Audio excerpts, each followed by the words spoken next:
Welcome to Real Estate Unlimited, your go-to podcast for all things real estate. I'm Bill Jones, an experienced real estate broker and auctioneer, and together with my wife Kelly, we've built a thriving real estate business in Tiffin and Findlay, Ohio. But enough about us, let's talk about why we're here. Whether you're buying or selling or simply curious about the real estate market, the Real Estate Unlimited podcast is designed for you. Each episode will bring you insightful interviews with industry professionals, from real estate agents, mortgage brokers, home inspectors, and home designers. We'll dive deep into the ins and outs of the market, offering tips, advice, and insider knowledge. Our goal is to make real estate accessible and engaging for everyone. We promise to keep things entertaining and educational with a conversational style that makes learning about real estate fun. Plus, we'll answer your questions so you can get the information you need. And for my fellow real estate agents out there, we'll have special segments just for you. We want to help you grow your business just as we've grown ours. From tips on client acquisition to the latest market trends, we've got you covered. Be sure to follow us on all the social media platforms for updates, short clips, and more. We're on Facebook, LinkedIn, Instagram, TikTok, and of course you'll find the full episodes on Spotify, YouTube, and Apple Podcasts. Engage with us there, send us your questions, and let us know who you'd like to see as a guest on the next show. Be sure to tune into Real Estate Unlimited. We can't wait to take the real estate journey with you. We'll see you in the next episode.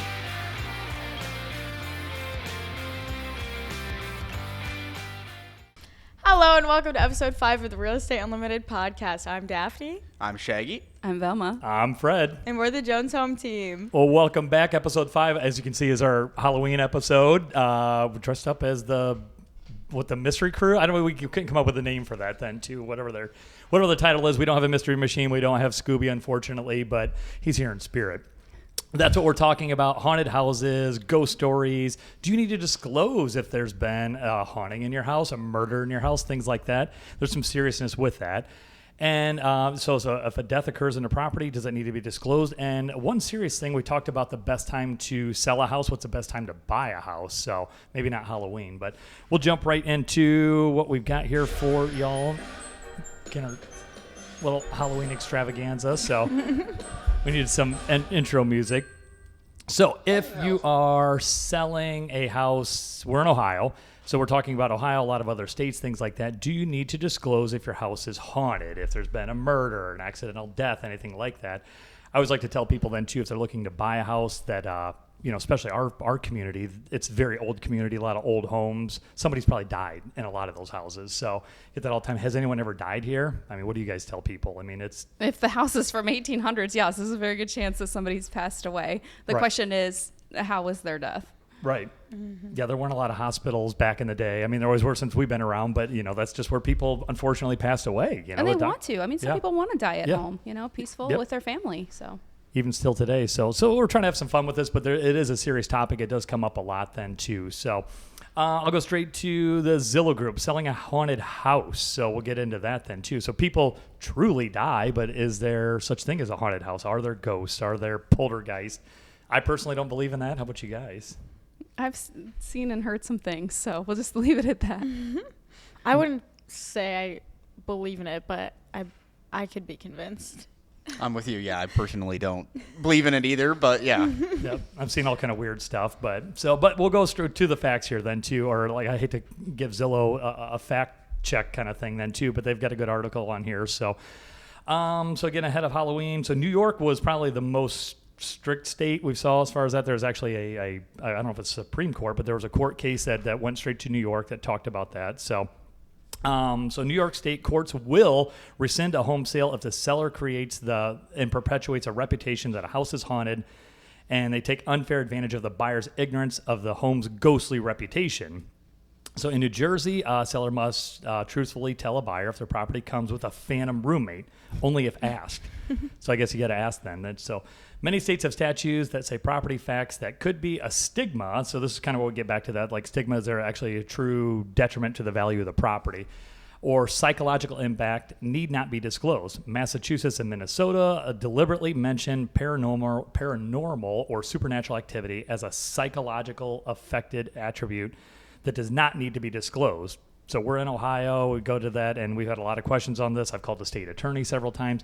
It technically, a murder, or I would say a death, a haunting, anything like that does not legally need to be disclosed. But, I mean, what do you guys tell people if they ask? If you happen to know. We don't come across this a whole lot, but I usually, as far as the sellers go, I usually say if there's anything that they think could affect the property, it's better to disclose than not. Especially because a lot of times buyers, especially in our community, everyone knows everybody. Everyone knows that's happened ever. Right. And so there's like a 90% chance that a buyer's going to come through or that house is going to pop up on Zillow or whatever. And everyone's going to be like, oh my gosh, do you remember when blah, blah, blah happened there? And then it has its own stigma when it could have just been disclosed. When I was getting licensed, they talked about the difference between, you know, a home where somebody's passed away versus a stigmatized property. And so I think when it becomes a stigmatized property and there's news press and stories about it out in the public, then it is probably best common courtesy to disclose that information. Like gruesome, deadly, you know, axe murderer type stuff. Yeah, which thankfully doesn't happen in our small community. Again, we're in Northwest Ohio. There's not a whole lot of gruesomeness that goes on. But, I mean, it has come up. And like we kind of talked about briefly, you know, people do, you know, pass. You know, it's natural. None of us are getting off the planet alive. So, you know, we're all going to get there at some point. It doesn't matter where that's going to be. But, you know, suicide, unfortunately, does happen. And it's usually in a house or on the property somewhere. You know, there have been, unfortunately, some murders, both Tiffin and Finley, both to where that's happened. I can think of some, I won't put the addresses out there, but specific addresses that where something has happened that's not, someone did not die of natural causes. So we'll put it that way. And that has come up. So, and going back to real estate school, I can't remember the guy's name, but he said, you'll get the neighbor that'll come by with a didn't you know casserole. I think is how he's, so yeah. So even if you buy a house or, you know, an agent sells a house and doesn't know that, you know, maybe the agent doesn't know, or they do know that something happened there, you sure as heck know, like you said, Sierra, that the neighbors are going to come by and say, you know, hey, didn't you know this happened? Or, you know, I can't believe you bought this house knowing X, Y, Z. So it definitely is going to come up. Well, they talk about discounted homes, like how good of a price can I get on a home? Well, flip the switch. If you are looking for an investment property to run as a haunted house, or it's an old historic B&B and you're doing, you know, ghost tours, then what value does that house now have to you as a buyer versus somebody who's just trying to come in and start a life there? Sure. And there are some of those houses, not so many around here, but across the states where people buy them specifically because they're, well, that's some of our trivia questions too. We'll get back to that later then. But as far as there is a story behind it and they turn it into a unique experience or, you know, a place to stay. Okay. So what do we need to do? Do you have to disclose a death in the house? So I think we already kind of talked about that. I think legally, Ohio, the answer is no. But Brian, you and I were just talking before we got on. I mean, should you? I mean, you kind of answered that pretty well then too. Yeah, I was going back to what I had stated earlier. You know, I think if there's a stigma or it has a adverse effect on the property's value, or it could have an adverse effect, I definitely think it would be in your best interest as a seller just to disclose it, just to make sure you have it out there so that way everybody knows. All right. And like anything real estate, they talk about, you know, latent defects or patent defects. So, you know, latent defect would be something that you didn't know. You know, you get into the house and find out the roof is leaking or the foundation's bad. So that would be something to where, yeah, the house is haunted, or the neighbor comes by with the didn't you know casserole. Well, that would be something you find out later. So I could be considered a latent defect. So, so we talked to this a little bit. So just if someone died in the house, again, if it's an old enough community, somebody's probably died in the house. I mean, it's just a fact. There's no way of getting around that. It's just whether you're going to be comfortable with that or not. If not, I guess. If the buyer asks. Right. I mean, that's a big thing. If the buyer asks, you need to disclose, especially if you know that information. Right. Yeah, if you do know. So what about disclosing a violent death? So what's your suggestion with that? Yeah, I think that's where it goes back to that stigmatized property, right? So if there's information about it, whether the seller offers it or not, if it's public knowledge, you're better off to disclose it. And again, I think that's one of those, you know, depending on how bad it was, I'm sure it's in the papers as well. So, you know, if a buyer a quick Google search could easily, you know, pop something up on that property, which again, if you don't disclose it and a buyer's doing their research and they come across it, you know, that may affect the deal then as well, especially if you're already in contract. Or you're sitting at the closing table and the closing agent makes a comment or something like that. And then it's like, wait, what? Yeah. Yep. You're a little in deep at that point. Yeah, I have heard that. I haven't been party to that, but other agents have talked about this. Sit there and they say, well, make sure you take care of Martha. And like, well, who the heck is Martha? Yeah, and if you don't know, you don't know. That's a ghost that's upstairs. What did you call it earlier? An unknown roommate or unnamed phantom roommate? Phantom roommate. Phantom roommate. Yeah. So do you have to disclose if somebody died in the house? Do your research. We were kind of jokingly talking about this website, but it is a real thing. Where'd it go here? diedinhouse.com. So That's wild. I didn't know this existed till like over the weekend here. We were doing some homework for today's episode, but and Carrie, I think you pointed out you do have to pay for this. I did put in my old address just to see what would pop up, and it just came up with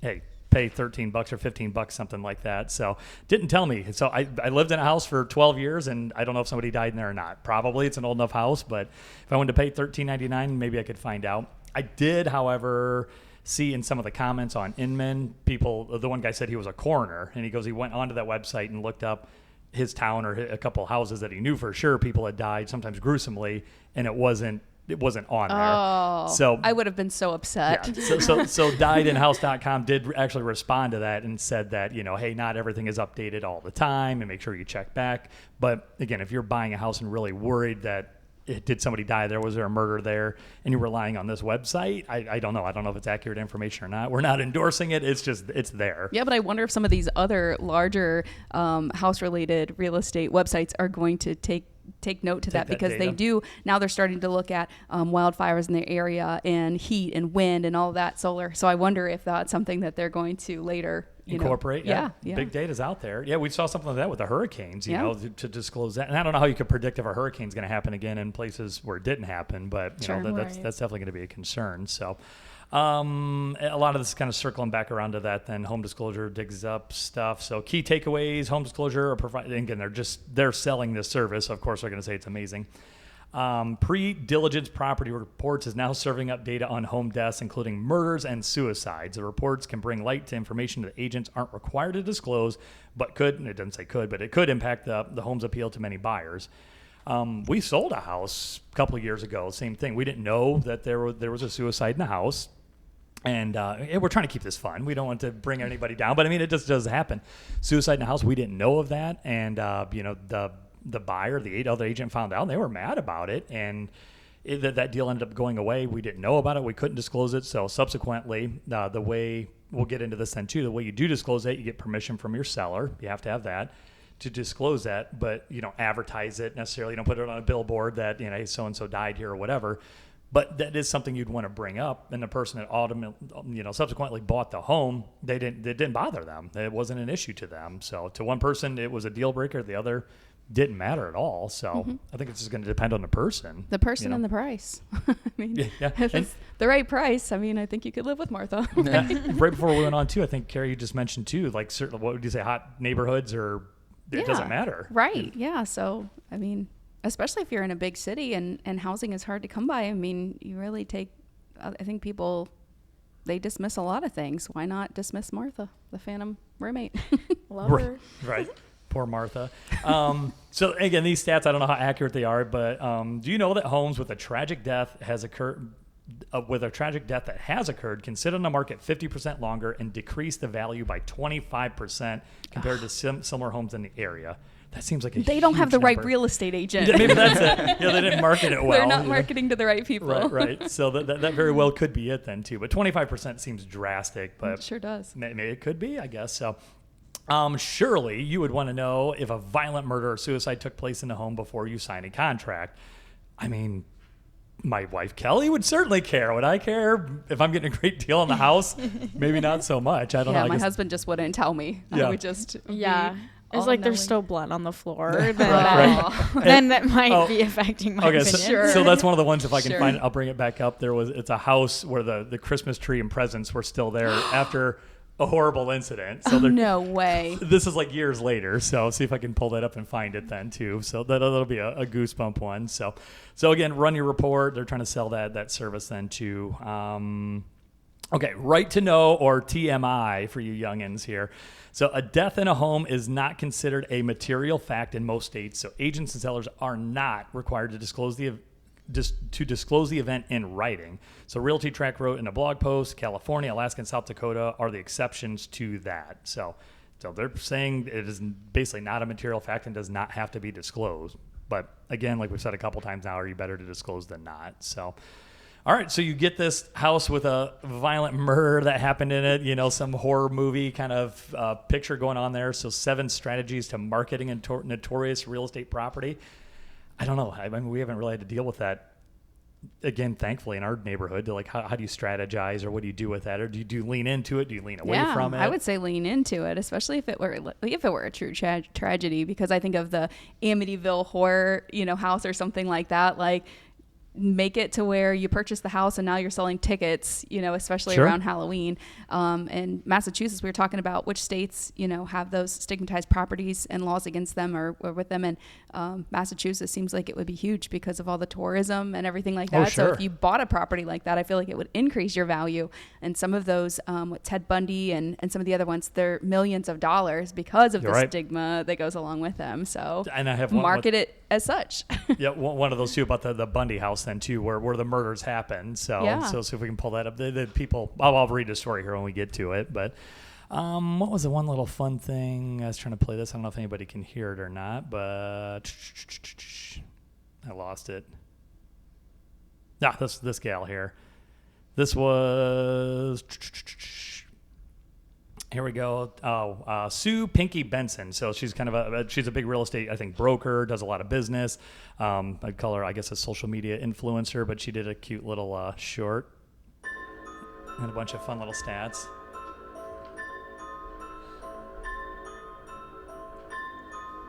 So 62% of home buyers are, I lost it here. 1 in 10 people sold their home after and experiencing a paranormal activity. New York homeowners are required to disclose known ghosts to buyers. Horrifying death residents are typically discounted 10 to 15%. I think this talks about what you were talking about, Carrie. So if it was so horrendous or involved a celebrity, we don't have a whole lot of celebrities in the area, but cut could be up to 50%. I don't think you're getting a 50% discount, but maybe. I don't know. You would think it would go the opposite way. I was thinking the same thing. Yeah. I thought it would go up with it being a celebrity or somebody else. Maybe because so many more buyers know about it versus that could be. If somebody's just deceased, that's probably the 10 to 15%. Yeah, because then the that news people spreads don't a little know. bit faster. Yeah. Yep. Yeah, I'm still thinking as an investor going, okay, the house in Cleveland that they did for Christmas time, where the Christmas Story was shot. Christmas Story. And then they purchased it and they're selling tickets and it's a hot commodity. Same thing goes with Halloween. And it seems like every year it just grows bigger and bigger, the amount of people who are interested in paranormal activity. So, and I don't even like scary movies. I'm not into that. That's my son is really into those then. So, but the other one was 62% of homeowners are willing to share their house with a ghost. So I don't know how you get into that, but or how do they get that stat? Is that just a random thing that shows up? So we do record this, so you're probably hearing all kind of stuff going. It's live, so we get what we get. Then maybe Chris can edit that out. We'll see. He's not looking confident on that. So. All right, so real life ghost stories from real estate agents. I had the one scenario here. So here we go. Where'd it go? Here we go. Terry Herrera, broker. I was showing a new client a waterfront property on Lake Sammamish. I don't know how to say that. In Bellevue, Washington. It was a 2-story home with daylight basement and a lovely lawn out to the lake. I was showing my client around the main floor in the home, chatting it up in the cabinets, the kitchen, when all of a sudden we started hearing a piano playing from the basement level. Screw that. Right. Martha. Get out of here, Martha. It gets better here. Jeez. So it's kind of similar to your story about hearing a radio somewhere, right? Yeah. Yeah, so you heard that. So my client and I glanced at each other thinking it was a bit strange. Soon after, the piano started playing and we could hear voices, men and women laughing and talking, and we could hear the shuffling of feet dancing across the hardwood floors down below. Again, it's supposed to be an empty house, but they're hearing all this. So at that point, I walked over to the window facing the lake, fully expecting to see that there must have been some sort of party going on back there, and everybody had decided to come in. But when I looked outside, there was no evidence of anyone having been in the backyard. I said to my client, I definitely had an appointment. I'm surprised they forgot we were coming. I walked over to the door leading to the lower level, opened the door, saw a staircase with a second door at the bottom of the staircase also closed. When I opened the door, the sound of voices and the piano music amplified. We could distinctly hear men and women's voices and could almost make out the conversations. I yelled down the stairs, "Realtor!" But the party continued. I walked to the hallway, halfway down part of the stairs, and again yelled out, "Realtor!" At that moment, everything went dead quiet. I looked back up to the staircase to my client and quietly mouthed, "Whoa, that's weird." She nodded affirmatively. I continued down to the end of the staircase, opened the door, and just inside the door was a small table with a vintage clock ticking away. I stepped into what appeared to be an elderly person's apartment, and there, tucked around the corner, I saw a piano. But there was absolutely no one down there. I ran back upstairs, nearly knocking my client over, and I ran for the door. She, not knowing what else I had seen, was right on my heels. We drove off as quickly as we could, realizing I had not locked the door. So I called the listing agent to inform her that of the door and our experience. She gasped and said, "Oh my gosh, Terry, the owner's mother-in-law lived down there, and she passed away 3 days ago." Oh my gosh. I say to that, we have a mystery on our hands. What?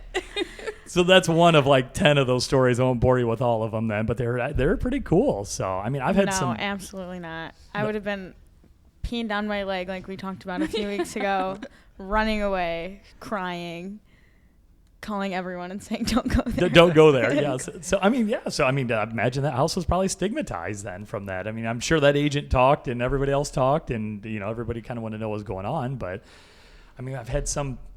I probably creep myself out more than anything. Again, I don't believe in ghosts and things like that. But yeah, you get the willies sometimes. So, but there's a couple fun stories. So again, going a little more serious here. So famous. So this New York case we talked about a little bit ago. So the house was declared legally haunted, which I've never heard. I don't know how that house that you just talked about. Well, no, not that one, but this New York case that actually that ended up with a stigmatized property status. And they called it the Ghostbuster effect or something. I saw that in another article. But yeah, the New York case that they legally declared the house haunted. So I don't know. As far as I know, I don't think ghosts are real.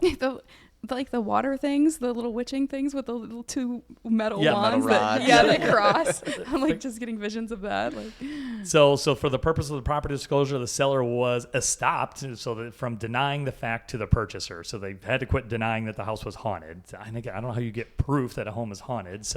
But going back to Ohio, that's where we're at. If you're looking to sell your house in Ohio, haunted or not, you'll want to have a look at the Ohio Residential Property Disclosure Law, Ohio Revised Code 5302.30. The law requires that the sellers are to disclose any known defects to the property. This would include obvious defects like a shoddy roof or sewage problems, but what about paranormal activity?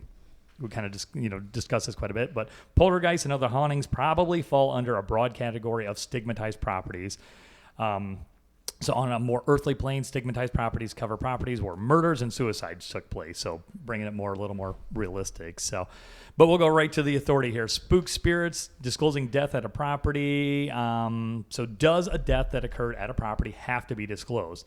This is actually one of the most frequent questions that they get at the Ohio Association of Realtors Legal Hotline, according to Ped Rittenauer, who's no longer there, but she was fantastic. She had a lot of great advice for everybody. The association's chief legal counsel. The short answer is at least in the case of a murder or suicide, that it's probably prudent for the agent to err on the side of caution and disclose, but that consent needs to come from the seller.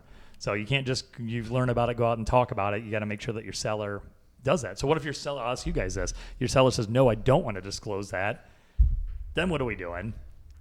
I wouldn't say anything. Yeah. I mean, you're kind of. That's your due diligence at that point. Right. And you don't legally have to, so. Right. Mm-hmm. So, and I think that'd be one of those, a conversation with the seller. You just have to say, look, it's probably going to be in your best. We're not going to advertise it. We're not going to throw it out there. But before you go under contract, so it doesn't blow up in your face, you probably need to disclose that something did happen. But to the law, in Ohio, there's no statutory provision that mandates disclosures of such an event on a property. However, the seller and the listing agent clearly have an obligation under Ohio case law to disclose any fact in which they have knowledge that could be material to the buyer's decision to purchase the property. In the case of murder or suicide, although such an event wouldn't constitute a latent defect affecting the physical condition of the property, it could be considered to be a material fact to some buyers. So kind of going back to like what we talked about. I mean, me, I'm fine with whatever, but the Christmas presents under the tree, I'd kind of like to see what they have under there yet. But and I don't think that this comes up as much here as it would in a big city or even like in those areas that we talked about, Massachusetts and New York and New Jersey. That's just so trivia question here. Where we go here? It's just for you guys. I got one for the audience. So, which notorious real estate property was nearly impossible to sell due to the history as the site of a gruesome crime, inspiring a famous horror movie and a book series?